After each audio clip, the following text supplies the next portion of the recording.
और सीएनबीसी आवाज़ की पूरी टीम की तरफ से श्रद्धांजलि पर्रिकर साहब को। लेकिन आप देखिए मार्केट ये मजबूती के साथ खुला ज़रूर, लेकिन ऊपर टिक नहीं पाया। तो थोड़ी बहुत प्रॉफिट बुकिंग देखने को मिल रही है 5 दिनों की तेज़ी के बाद। आज छठे दिन शुरुआत अच्छी हुई थी, 11,500 का स्तर भी छुआ, लेकिन 11,530 के आसपास जो लोग कह रहे थे थोड़ा सा रेजिस्टेंस दिखाएगा बाजार, वो दिख रहा है देखिए। और ऊपरी स्तरों से थोड़ा सा प्रेशर के साथ इस समय कारोबार हो रहा है।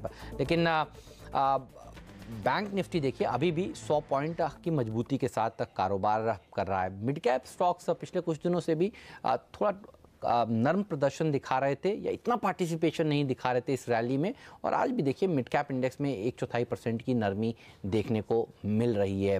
रुपया, और ये इंपॉर्टेंट कड़ी है, देखिए रुपए में जोरदार तेजी देखने को मिल रही है। एफआईआई फ्लोज डेट में, इक्विटी में लगातार बढ़ता जा रहा है और डॉलर के मुकाबले रुपया 7 महीने की ऊंचाई पर पहुंच गया है, जिसका फायदा इंपोर्टर्स को मिल रहा है। जी हाँ, भारत देखिए कच्चे तेल को इंपोर्ट करता है। ऑयल एंड गैस शेयरों में एक अच्छी रैली देखने को मिल रही है, खासतौर पर ऑयल मार्केटिंग कंपनियां भाग रही हैं। ऑटो और आईटी सेक्टर में थोड़ा सा दबाव आज के सत्र में देखने को मिल रहा है। पहले गावा साहब समझते हैं कि मार्केट को वो किस तरह से अप्रोच करेंगे। गावा साहब स्वागत है। मैंने सुना आपने भी ट्विटर में अपना नाम बदला है, चौकीदार जोड़ा है आपने शब्द, जैसे कि मोदी जी ने जो नई कैंपेन शुरू करी है। बिल्कुल, मैंने किया है आज।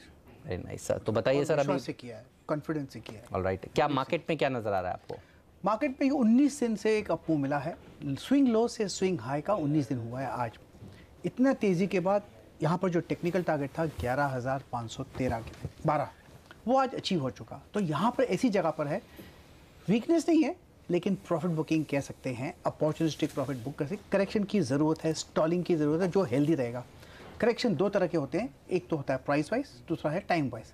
दोनों की ज़रूरत है, जितना होगा उतना अच्छा है मार्केट के लिए, फ्रेश अपमूव के लिए। ऑलराइट, तो थोड़ा सा करेक्शन लाजमी है, ज़रूरी है, और वही देखने को मिल रहा है। अच्छा, स्टॉक्स कौन से हैं, पिक्स क्या हैं आपकी? 2 स्टॉक्स, एक तो है BEML, मुझे इस पर तेज़ी नज़र आती है। आज अच्छा 1000 के करीब ट्रेड कर रहा है। मुझे इसका टेक्निकल टारगेट लगता है 1040 का। अच्छी बाइंग भी हुई है आज, स्टॉक होगा 970 का। और दूसरा जो स्टॉक अच्छा लगता है वो भारतीय इन्फ्राटेल लगता है।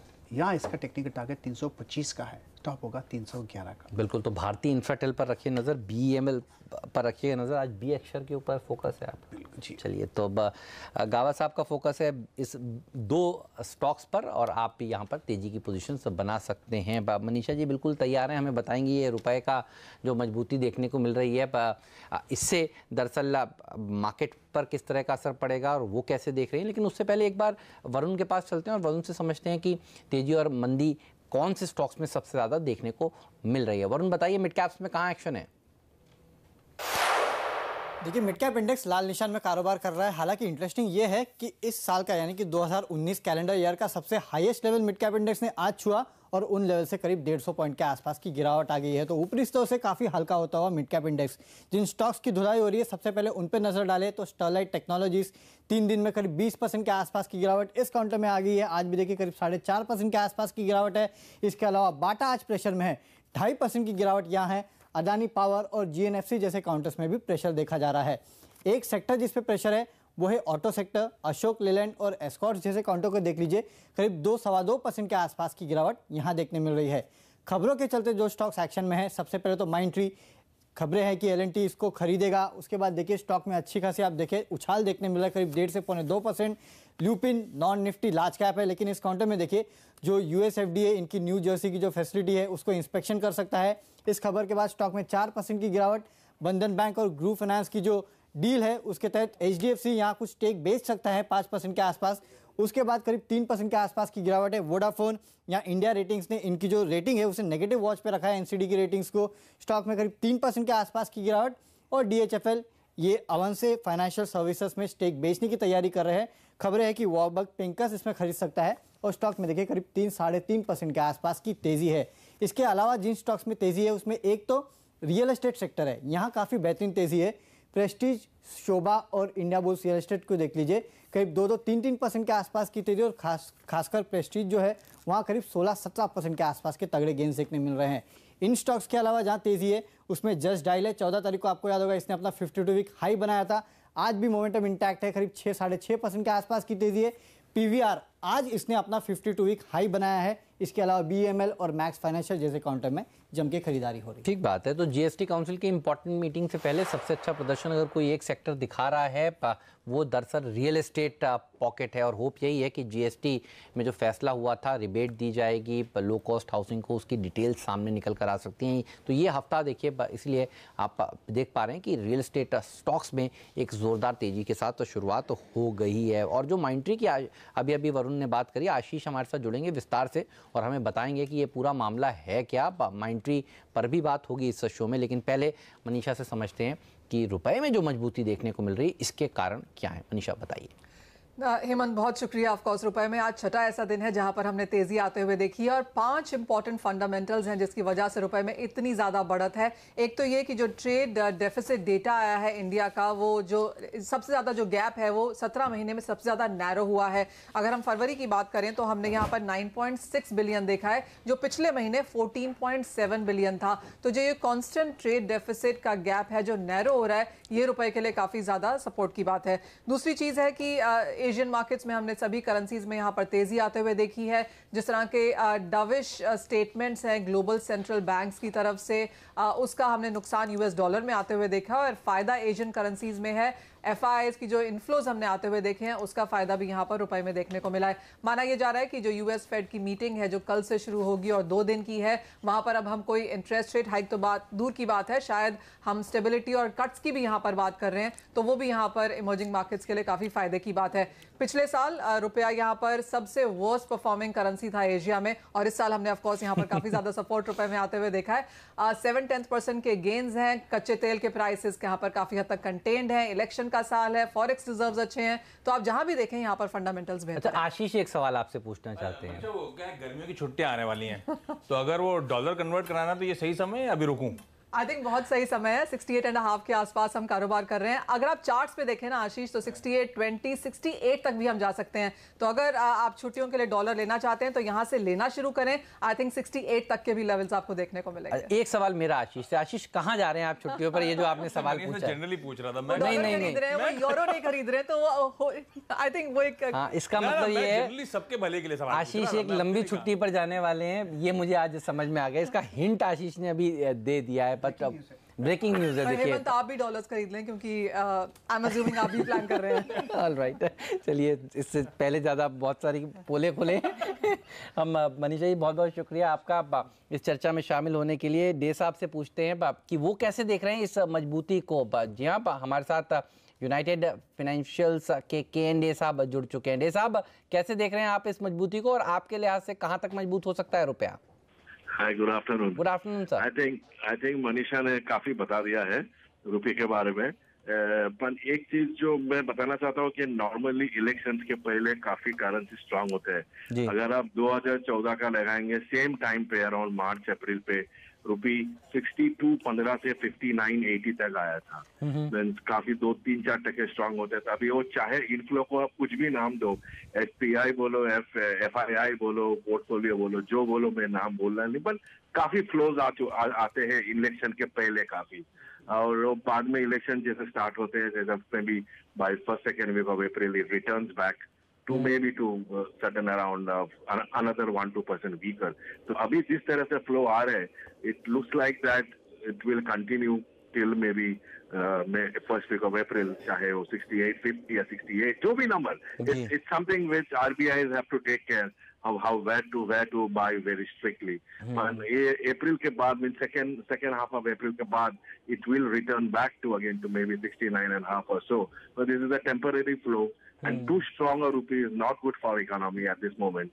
Though trade deficit नीचे आया February because of the 3-day shorter month also, but this is a temporary. But I don't think if too strong a rupee रहेंगे, so it is good for the exporters to manage it. So definitely correction is overdue rather. मेरे ख्याल से it may return back to 69.50 के आसपास as soon as the first voting starts. ठीक बात है sir. और ये जो आपने अंत में एक ही स्टेटमेंट को 2 बार बोला, ये बहुत ही काम का है, ध्यान रखिए। Too strong rupee is not at all very good for Indian economy.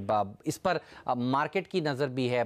Day साहब, बहुत बहुत शुक्रिया आपका इस चर्चा में शामिल होने के लिए। और आज मार्केट अगर थोड़ा नर्वस है तो उसका एक कारण दरअसल रुपया भी है। रुपया अगर कमज़ोर होता है तो भारत से जो एक्सपोर्ट्स होते हैं, सॉफ्टवेयर, दवाएं और बाकी चीज़ें, उनके लिए अच्छी खबर होती है। लेकिन रुपया अगर बहुत मजबूत होता है तो फिर ऑयल मार्केटिंग कंपनियों को देखिए इसका फ़ायदा होता है, ज्वेलरी कंपनियों को इसका फ़ायदा होता है। हमारी टिकट टीम आपको दिखा रही थी, देखिए टाइटन भाग रहा है, गोल्ड क्योंकि हम इंपोर्ट करते हैं, कच्चे तेल को हम इंपोर्ट करते हैं, कुछ इलेक्ट्रॉनिक कंपनियों को फ़ायदा होता है जो बाहर से इंपोर्ट करती हैं। लेकिन ओवरऑल इकॉनमी के लिए ये अच्छी खबर नहीं है। इसीलिए देखिए मार्केट ने भी आज थोड़ा सा पॉज लिया है। ये रुपए के ऊपर सबकी निगाहें टिकी रहेंगी। लेकिन इस चर्चा को हम आज चाय की चर्चा में भी शामिल करेंगे, तो ये एक एजेंडा है, इसको आप ज़रूर देखिएगा 3:30 बजे चाय की चर्चा में कि रुपए का असर और कैसे कैसे देखने को मिलने वाला है। लेकिन एक और खबर है जिस पर पिछले कुछ दिनों से सुर्खियां वो खबर बटोर रही है, वो है माइंडट्री को लेकर जिस तरह से चर्चा चल रही है कि कभी L&T खरीद लेगा या कभी किसी और का नाम आता है।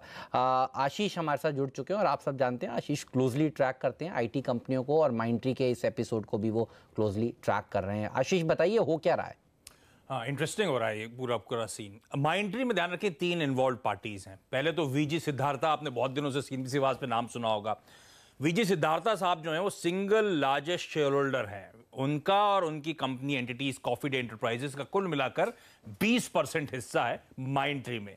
अब VG सिद्धार्था साहब ने पूरा का पूरा स्टेक जो था वो प्लेज कर रखा था, लोन्स एंड एडवांसेस ले रखे थे, और कहा जा रहा है, रिपोर्ट सजेस्ट करती हैं कि वो बिहाइंड शेड्यूल हैं उनके रीपेमेंट्स पर। इसीलिए वो ये स्टेक बेचना चाहते हैं। माइंडट्री के फाउंडर प्रमोटर्स में से थे, 6% तब था, और ओवर द इयर्स इन्होंने जब बाकी के प्रोमोटर्स भी एग्जिट कर रहे थे तब इन्होंने और माल लिया अशोक सूटा साहब वगैरह से, और इवेंचुअली 20% की हिस्सेदारी थी। अभी जो माल बेचा जा रहा है उसके लिए काफी सारे रिपोर्ट्स आई। पहले आया KKR से बातचीत चल रही है, KKR फ्रंट रनर है, लेकिन अब फाइनली रिपोर्ट्स ये सजेस्ट करती हैं कि लार्सन एंड टूब्रो शायद VG सिद्धार्था से बहुत एक्टिवली बातचीत कर रहा है इस स्टेक को, 20-21% के स्टेक को एक्वायर करना। कुछ और मेजर शेयर होल्डर्स से भी उनकी बातचीत चल रही है, इवेंचुअली 25% के पार जाएंगे, ओपन ऑफर लेकर आएंगे और मन बना रहे हैं कि 51% हिस्सेदारी इस कंपनी में कर ली जाए। लेकिन इसमें एक पेंच फंस गया है। माइंडट्री के जो प्रमोटर्स हैं, जो इस समय 13% स्टेक ओन करते हैं, वो अगेंस्ट हैं इस तरह के एग्रेसिव टेक ओवर को लेकर। और इसीलिए ओवर द वीकेंड आपने खबर आती हुई सुनी होगी कि माइंडट्री की परसों बोर्ड बैठक है, बायबैक पे अब इस कंपनी का बोर्ड विचार करने वाला है। तो शायद ये स्टॉक में उछाल आएगा, मुश्किल हो जाएगा L&T के लिए VG सिद्धार्था का स्टेक खरीदना, ऐसी कोई मंशा हो सकती है प्रमोटर्स की। और इस बीच सुब्रतो बागची, एक और प्रमोटर है जो आज भी 3% स्टेक ओन करते हैं, वो ओडिशा सरकार के साथ कामकाज करने चले गए थे। उन्होंने कल संडे को ट्वीट करा कि मैं कामकाज छोड़ के वापस माइंडट्री बैंगलोर जा रहा हूं क्योंकि कंपनी को प्रोटेक्ट करने की जरूरत है होस्टाइल टेकओवर बिड से। तो अब प्रमोटर्स नहीं चाहते, L&T फ्रंट रनर है और बायबैक की खबर सामने आ गई है। और इनफैक्ट कुछ रिपोर्ट्स ये तक सजेस्ट करें कि बायबैक की जैसी संडे को खबर आई, ओवर द वीकेंड खबर आई, L&T शायद आज ही अपनी बोर्ड मीट को एडवांस करके इस पर फाइनल फैसला सुना सकता है। तो आज शाम तक शायद थोड़ी सी क्लैरिटी आए दरअसल हो क्या रहा है, होने क्या वाला है। लेकिन इस समय इंटरेस्टिंग टसल है जिसका इवेंचुअली फायदा तो शायद शेयरधारकों को मिलेगा। तो इस पर नजरें बनी रहेंगी। L&T की बोर्ड मीटिंग भी खबरें आई रही, जैसा आप बोल रहे हैं कि हो सकता है। लेकिन शुक्रिया आपका आशीष इस चर्चा में शामिल होने के लिए। माइंडट्री के को फाउंडर अशोक सूटा का क्या कहना है इस मुद्दे पर, आइए सुन लेते हैं। L&T does seem poised to make an buyout Siddharth shares, going by what the market says, and then they will not take them too much effort to reach 26% to launch an open offer. It seems that Mindtree is also putting up an effort because otherwise they would not have made the sort of statements, and it will require quite a lot of doing, but still it will be a wonderful thing to see how they can battle and can they pull it off. In the end, when you look at this, the whole thing is going to be good for the shareholders because even if Mindtree pulls it off, they're going to have to be able to bring up the prices to at least the levels which L&T is offered. Right, चलिए तो इस hope में आपकी L&T Mindtree को acquire करेगी, open offer आएगा। अब आप देखिए स्टॉक आज कम से कम स्टेबल है, गिर नहीं रहा है। लेकिन हमारे साथ प्रकाश गाबा जी हैं। इंपॉर्टेंट लेवल्स बताइए सर, ऊपर में नीचे में स्टॉक के। मुझे लगता है ये 1000 का लेवल ये क्रॉस कर लेगा। बहुत ही अच्छा कुछ 5-6 महीनों का, सॉरी 3-4 महीनों का एक कंसोलिडेशन हुआ है। जोन करीब 875 925 हो गए और इस कंसोलिडेशन का जो ब्रेकआउट मिला है उसके हिसाब से ज़्यादा रुकने वाला नहीं है।